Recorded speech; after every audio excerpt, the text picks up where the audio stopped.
આ તો સવારમાં હાલીને જવું પડ્યું કોલેજથી છૂટી ગયા અને વળતી વખતે હાલીને આવવું પડ્યું. પણ ઘણું કષ્ટ સહન કરવું જ પડે. વાત તો સહી હે. કોલેજથી ઘર પહોંચ્યા ભાઈબંધનો ફોન આવી ગયો. જાઉં ગામમાં તો નીકળી ગયા ગામમાં કામ પતાવીને આવી ગયા ભાઈબંધના ગેરેજવાળા ભાઈબંધને પૂછી લીધું કે મને ગેરેજમાં કામે રાખવો હોય તો ચોખ્ખી ના પાડી દીધી. ઓલું હવે વિચાર કરતા આવી ગયા અમે ઘરે. ગામમાં જે પૈસા ઉપાડો એટીએમ ભૂલાઈ એટીએમ લઈને નીકળી ગયા. પાછા પૈસા ઉપાડો ગામ. ભાઈબંધ એમ કે ગામમાં જવા આપણે નો જ સમજ આપણને સ્વીકારે નહીં. ઘરેથી એટીએમ લઈને આવી ગયા. એટીએમ તમને ખબર તમારે પૈસા વાળો એટલે એટીએમ તો આપણે એટીએમમાં લઈ લીધા પૈસા. કોકના પૈસા ફૂલ બાકા. એટીએમ રૂમ હતો એસી વાળો એટલે બહાર જવાનું મન નહોતું થતું.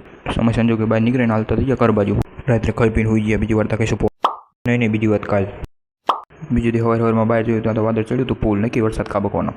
વરસાદી વાતાવરણ તો હતા હાવ નવરા. એટલે તારક મહેતા જોતા હતા. વાગી ગયા 4:45 ને આપણે ઉઠી ગયા. આપણે તો નહોતું ઉઠવું પણ કોકે એમ કીધું કે તું નહીં ઉઠું તો પેટી ઉઠી જાય છે. ઉઠીને બહાર જોયું તો વરસાદ નહોતો આવતો પણ મમ્મી એમ કીધું કે આજ પંજાબી શાક બનાવવાનો મસાલો લેવા જવું પડશે ગામમાં. આપણે નીકળી ગયા આપણું બાઇક લઈને ગામમાં જવા. આપણે જતાથી રોડ તો એવો વરસાદ હતો ને એ કંઈ ખાડો જ નહોતો. ऐसा लगा मेरा मजाक. બે દુકાને મસાલો ન મળવાની નિષ્ફળતા બાદ ત્રીજી જગ્યાએ મસાલો મળી ગયો. મહેનત કરવા વાળો કોઈ હાર નહીં હોતી. સારું ખાવાનું મહેનત તો કરવી જ પડે ને.